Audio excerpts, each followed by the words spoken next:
दोस्तों वो कहते हैं ना कि सच्ची कीमत का पता तभी चलता है जब कोई उसे पहचानता है, न कि जब कोई उसे देखता है। ऐसे ही एक छोटे से गांव में एक आदमी रहता था। वह हर दिन कड़ी मेहनत करता, लेकिन कभी भी उसकी मेहनत की सराहना नहीं होती थी, जिस कारण वह बहुत निराश महसूस करता, क्योंकि कोई उसकी कद्र नहीं करता था।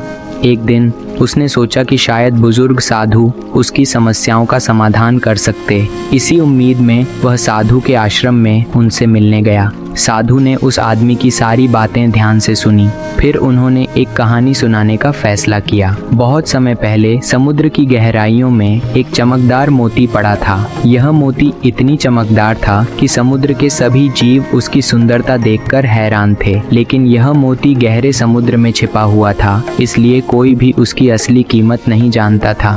एक दिन एक कछुआ उस मोती को लेकर समुद्र के ऊपर आया और उसे एक सुरक्षित जगह पर रख दिया। सालों तक मोती वहीं पड़ा रहा, अनदेखा और भुला हुआ, लेकिन कछुआ उसकी देखभाल करता रहा। फिर एक दिन एक मछुआरा समुद्र तट पर आया और उसने मोती को देखा। मोती की चमक इतनी तेज थी कि सभी लोग उसकी ओर आकर्षित हो गए। लोग मोती की सुंदरता देखकर चकित हो गए और उसे एक बड़ी कीमत पर बेच दिया। मोती की असली कीमत सबको तब पता चली जब उसने दुनिया के सामने अपनी चमक दिखाई। साधु ने उस आदमी की ओर देखा और कहा, जैसे मोती की कीमत हमेशा उसके भीतर थी, वैसे ही तुम्हारी कीमत भी तुम्हारे अंदर ही है। तुम्हें खुद को पहचानना और अपनी क्षमताओं को बढ़ाना होगा। जब तुम खुद को जानोगे तो दूसरों को भी तुम्हारी कद्र करनी पड़ेगी। उस आदमी ने साधु की बातों को समझा और अपनी क्षमताओं को पहचानने पर ध्यान दिया। उसने मेहनत की और अपनी ताकत को पहचाना। धीरे धीरे दूसरों ने भी उसकी महत्वता को समझा और उसे सराहा।